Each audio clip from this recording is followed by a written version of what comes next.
Olá pessoal, tudo bem? Continuando então as aulas de Psicologia do Desenvolvimento, nós estamos abordando a segunda infância, que ela é mais ou menos delimitada entre os 2 até os 6, 7 anos de idade. Então, vários autores dentro da Psicologia do Desenvolvimento fazem essa convenção. E nós estaremos também abordando por aí, dos 2 aos 6 para 7 anos de idade. Então, como que é o desenvolvimento dessa criança? Nós falamos bastante, né? Foi bastante marcada a questão da importância da psicomotricidade, a psicomotricidade que vocês viram numa vertente muito grande do Luria, Alexander Luria, que foi o discípulo do Vygotsky, e nessa psicomotricidade a gente tem 3 grandes áreas funcionais que ele vai chamar, que ele vai denominar a primeira como a envolvendo a parte da tonicidade, da equilibração, a segunda envolvendo a questão de noções de corpo, né, tanto o esquema quanto a autoimagem, imagem corporal, e além disso, dessa noção de corpo, nós temos nesta segunda base funcional a questão da lateralidade e depois nós temos também a questão da orientação espaço-temporal, tá? E a terceira área de funcionalidade, que nós denominamos a área das coordenações, das praxias, tanto a ampla ou global, quanto a fina ou distal, né? Uma envolvendo os grandes grupos musculares, os mais extensivos, e a outra envolvendo os pequenos grupos musculares, tá? Então essas são as 3 grandes subdivisões propostas pelo Luria para que a gente pudesse entender toda a importância do desenvolvimento psicomotor, não somente na criança, mas em todas as fases, né, da vida humana. A seguir, né, eu gostaria de estar conversando com vocês algumas contribuições com relação ao desenvolvimento linguístico, ao desenvolvimento cognitivo, ao desenvolvimento da personalidade, da socialização na criança de 2 em aí aproximados 6, 7 anos de idade. Então, com relação aos aspectos linguísticos, uma criança que vai gradativamente dos 2 até os seus 6 para 7 anos, ela estará amplificando os seus vocábulos. Ela terá uma extensão muito grande de vocábulos. E ela vai começar a amplificar isso até ter uma certa estruturação semântica. Ela vai ter também, junto com isso, uma estruturação sintática, ou seja, ela começa a formar não só aleatoriamente junção de 2 ou 3 palavras, mas ela começa a formar orações, frases. E, gradativamente, ela vai, junto com isso, amplificando as suas representações mentais.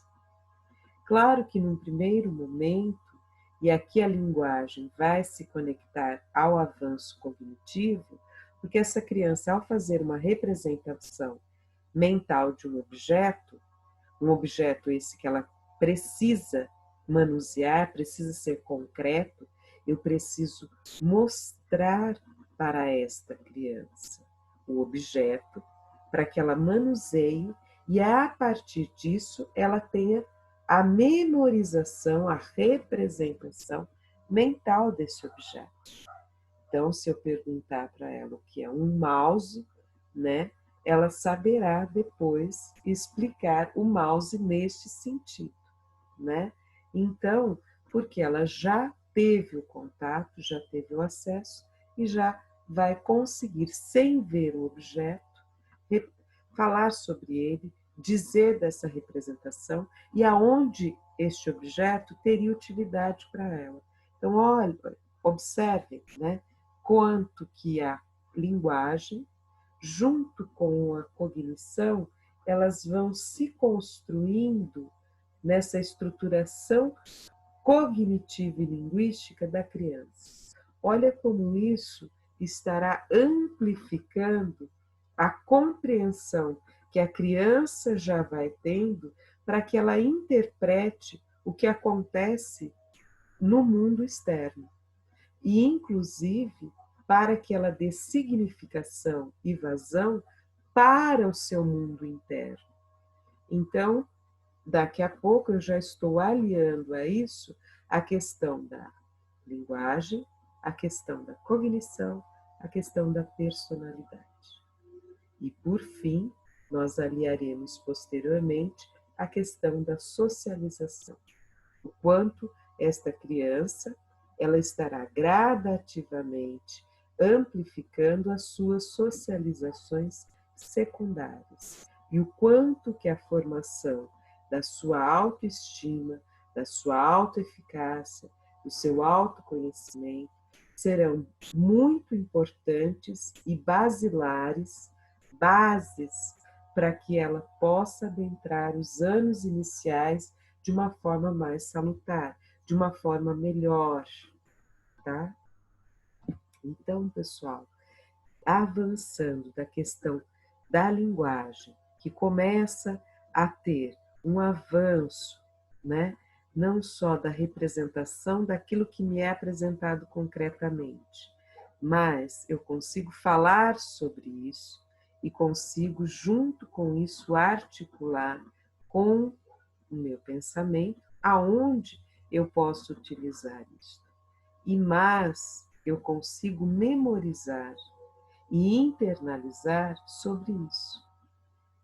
Então, uma vez apresentado um objeto, esse objeto sendo manuseado, a criança dizendo sobre esse objeto, fazendo relações com esse objeto, ela vai avançando, não só no seu arcabouço de comunicação, como na estruturação simbólica, que é o importante na questão da linguagem. Ela saberá falar sobre aquilo e fazer relações sobre aquilo. E, avançando, ela fará o quê? Ela irá organizando novos conhecimentos, que serão essas bases de conhecimentos prévios, né, que ela terá como arcabouço quando chegar, por exemplo, nos anos iniciais de uma escola formal, né, com outro tipo de parâmetro, onde se terão outras exigências escolares, acadêmicas, para a sua faixa etária, tá? Para aquele momento de desenvolvimento e despertar maior acadêmico, cognitivo. Tudo bem? Daí será a partir dos 7 anos de idade, tá? O início da terceira infância. Então, avançando, né, da linguagem para a questão da cognição, a criança ela vai conseguindo estabelecer várias conexões. O que ainda lhe faltará nesta fase é o que a gente chama de reversibilidade de pensamento. A criança nessa faixa etária, ela ainda não conseguirá dar um retorno para aquele raciocínio e ter uma dedução mais coerente sobre ele. Então, se a gente perguntar, por exemplo, sobre qual a diferença entre o gelo, as gotículas de orvalho, as gotículas quando a água está fervendo, né, a criança e o estágio líquido, né, da água, da chuva, o estágio de chuva, água do chuveiro, água da torneira, a criança ela não vai ter uma reversibilidade de pensamento, até para dizer, por exemplo, nos mares a questão desta gotícula evaporar, se condensar, transformar-se em nuvem, depois cair novamente e junto com ela retomar esse ciclo vital também. Ela não terá essa reversibilidade de pensamento ainda, né? Ela terá posteriormente na terceira infância. E, consequentemente, a questão cognitiva que permeia alguns raciocínios muito abstratos ainda estarão um pouco distantes destas crianças. Por mais que ela já esteja com um preparo maior a partir dos seus 6 para 7 anos, ela ainda não conseguirá um nível tal de abstração como, por exemplo, conseguir identificar horas quebradas num relógio analógico. 18h43 ou 6h43 da tarde. Ela não terá essa precisão. Ela conseguirá ver horários, por exemplo, 8 horas, 8h30, 7 horas, 12 horas, mas quebradiços ela terá muita dificuldade. Ou ficará um tempo maior fazendo uma contagem para conseguir se aproximar deste horário mais preciso. Então, são raciocínios um pouco mais abstratos e que a criança adquirirá posteriormente. Mas ela já está com um arcabouço gigantesco. E neste período, consideramos que o universo do faz de conta é riquíssimo. Então, para educadores que gostam de explorar a questão da contação de histórias e, junto com elas, a teatralização, a encenação, né, essa utilização da linguagem corporal é muito bem-vinda, né? São diversas estratégias muito bem-vindas para esse desenvolvimento, para esta estimulação do desenvolvimento da criança nesta faixa etária. Tá? Posteriormente, então, caminhando da linguagem para a cognição, nós temos entre estas duas a formação de algo chamado animismo.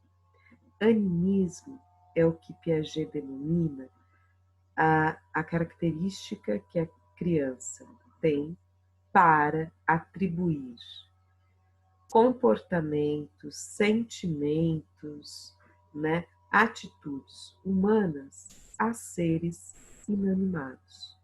Então, ela pode dar características humanas e, além disso, dizer do comportamento, né, da atitude e do sentimento de uma nuvem. Ela pega um objeto que ela se afeiçoa e começa a conversar com esse objeto e retornar o que esse objeto tem que dizer num diálogo, numa conversa, num gesto afetivo, né? Então, tudo isso para esta criança, principalmente próximo dos 3, 4 anos, a questão de um amigo imaginário, ela é extremamente bem-vinda.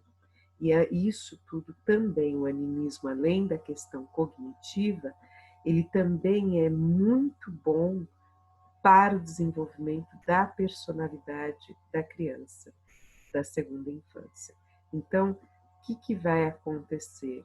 Ela vai conseguindo lidar ou externalizar algumas emoções que ela tem, algumas dúvidas, né, que ela tem, e vai, a partir desta atribuição de sentimentos, de atitudes para seres inanimados, ela consegue, com isso, criar um paralelo para que ela possa ir percebendo como que estão estas emoções, como é que está o seu estágio de alegria, o seu estágio de raiva, o seu estágio de tristeza, o seu estágio de nojinho, o seu estágio de medo, o seu estágio de amor.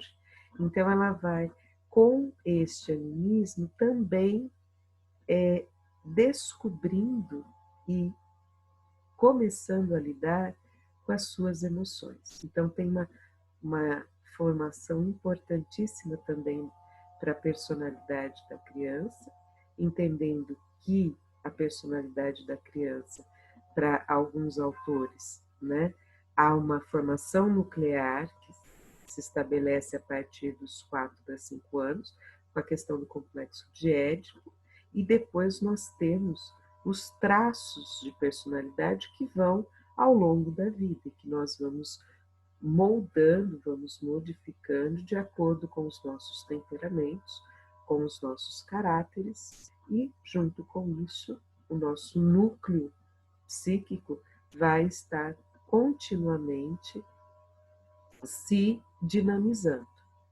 né? Então, nesse primeiro momento mais crucial, a gente tem, então, essa formação do núcleo de personalidade da criança por volta dos 4, 5 anos. Então, a segunda infância, ela também tem esse caráter extremamente importante, além do animismo, que é esse lidar mais de uma forma inicial da vida com as suas emoções. Com a aprendizagem das suas emoções, nós temos também a formação da personalidade. E entendendo que os traços de personalidade, essa organização psíquica, ela vai sempre acontecendo.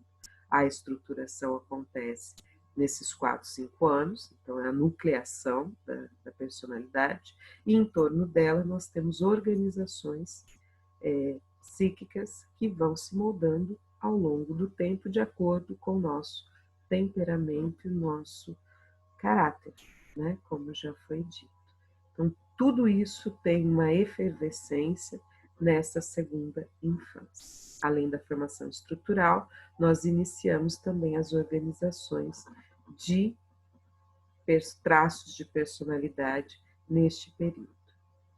Então, são extremamente importantes, e aí os mecanismos de defesa do ego não ficam somente na introjeção e na projeção, eles vão se amplificando para outras formações, como a sublimação, o ato de criação, né? A questão da intelectualização, da racionalização, a questão também das formações reativas e por aí vai, outros mecanismos de defesa vão começando, a defesa do ego vão começando a se formar, além da nossa autocensura chamada superego, né? E nesse período a criança ela já tem uma noção do que é certo e errado, embora em muitos momentos ela vai testar para tentar entender o porquê daquele não, né? A fase dos porquês, né? Ela se estabelece para que a criança também tenha uma compreensão do que está acontecendo e como ela pode também ativamente tentar lidar com aquilo. Embora o Piaget vai dizer que neste período, né, da segunda infância, a criança tem algo que a gente chama de heteronomia moral, ou seja, ela segue as regras impostas pelo meio externo, geralmente autoridades, adultos, né, do contato da criança que dizem para ela, isso sim, isso não, isso sim, isso não. Né? Então ela segue isso, embora em alguns momentos ela questiona, ela não aceita isso, mas no fundo ela acaba acatando, ela ainda não tem esta autonomia, que será o estágio posterior, a partir da terceira infância, para ver isso aqui, eu vou me adequar com isso, porque ao fazer isso eu me beneficio por conta disso, disso, disso. Então é importante para mim que eu siga isso aqui, porque eu vou me preservar e os outros também. Então, a criança, a partir dos 7 anos em diante, é que terá esta noção. da autonomia moral que o Piaget chama. Mas na segunda infância, o grande norte é a formação da heteronomia moral. Então, ao início da heteronomia moral, para que depois ela avance para a autonomia moral. Eu faço isto sim, é uma regra sim, e eu faço porque isto é importante para mim e para os outros. Então, quando a criança consegue fazer isso, ela já está fazendo a transição da heteronomia para a autonomia. Ok? Então, nós temos esses grandes norteadores aí da estruturação da personalidade da criança e da questão de algumas internalizações de regras sociais, tanto pela formação do superego, quanto pela formação da heteronomia moral, do processo de moralidade, como Piaget chama, e do superego, uma conceituação freudiana, tá? Então, avançando aí, ficamos de falar também do processo de socialização. Então, a criança, ela, a princípio, nessa socialização primária, as figuras materna e paterna, as figuras mais nucleares da família são as grandes referências, né? Mas ela já começa a se interessar por outras pessoas, principalmente quando ela já vai avançando nas escolinhas, né? na creche e na pré-escola, tendo contato com outras crianças, com outras figuras de adulto, que ela elege também como extremamente importantes na vida dela. Então, a criança começa a desdobrar a socialização primária, que eram marcas da primeira infância, ela vai avançando para a socialização secundária, o contato com outras pessoas, e ali sim a questão da formação da contínua, né? Formação contínua da autoestima, né? Do autoconhecimento, até então desses conhecimentos prévios, dessa autoconfiança, dessa autoeficiência, elas vão ser importantes, embora não serão lapidadas melhor posteriormente, mas elas são super importantes para que essa criança se reconheça como inserida socialmente, contribua com esse mundo externo, e esse mundo externo, repleto de outras pessoas adultas, de outras crianças, também a contempla, né? E aí, neste processo, que a criança, entre a formação mais acentuada da personalidade dela, junto com as socializações primária e o avanço para a secundária, a criança ela vai deste pensamento, né, dessa forma de atitude, de centração, né, tudo para ela, do egocentrismo, ela vai aprendendo a lidar com a posição dela diante do mundo externo. Ela vai aprendendo a se formar enquanto sujeito. Uma pessoa que tem sentimentos, que tem pensamentos, que sabe se colocar, que sabe ter escolhas, vontades, mas que ainda está em aprendizagem, que ainda tem muito a aprender e a conhecer, e por isso, em vários momentos, quando lhe falta isso, ela age com manhas, com agressividades, com uma forma de falar imitativa, impositiva, né? Porque ela acredita que somente pelo formato de imposição, sem base no que está reivindicando, isso fará com que ela seja obedecida, acatada, na vontade de ter aquele objeto, de ter aquele brinquedo, enfim, de não perder aquele momento que ela quer ficar um pouco mais ali. Então, assim, é muito interessante, né? E nós temos que estar bastante atentos a isso, para que a gente vá fazendo intervenções, né?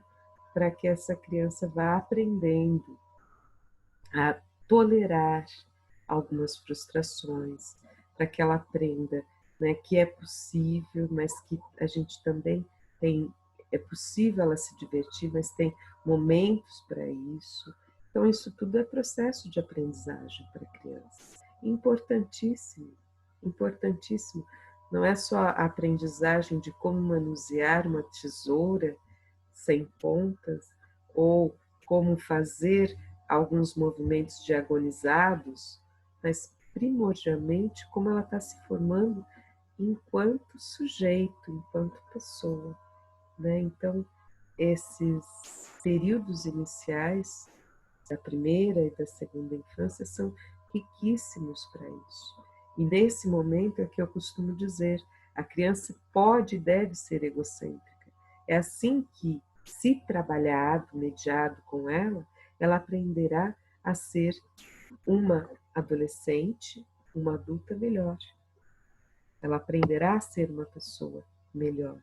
Ela aprenderá que, assim como ter a vontade dela satisfeita, mas em respeito aos demais. Né? Há como sim ela se posicionar, mas escutando a posição dos demais. E isto na nossa sociedade tem tido grandes falhas. Então nós precisamos também ter este resgate e sabemos que somos os adultos desta relação. Que sim, muitas vezes a criança ela fala coisas, mas sem ter uma apreensão de conteúdo daquilo, sem ter uma maturidade para lidar com aquilo, igual um adolescente, né? Dizer coisas, raciocinar coisas não significa conseguir, quando acontecer, vivenciá-las de uma forma sadia e extremamente fortalecida. Portanto, precisamos sim aprender a lidar com isso e reconhecermos em nós adultos nossas fragilidades também. Então, quando uma criança nos desafia demais e aquilo nos incomoda muito, precisamos ver até que ponto nós é que não estamos fragilizados, não conseguindo lidar. E na educação infantil, nós precisaremos nos haver com isto. Temos que estar bem conosco para que atuemos bem na formação destas crianças. Tudo bem? Então, assim, agradeço muitíssimo. Espero que vocês tenham gostado dessa explanação. Ela se pauta das páginas 7 a 11 do texto que eu disponibilizei para vocês sobre o ciclo vital, especificamente com relação à segunda infância. Então, um beijo para todos e até o nosso encontro. Tchau!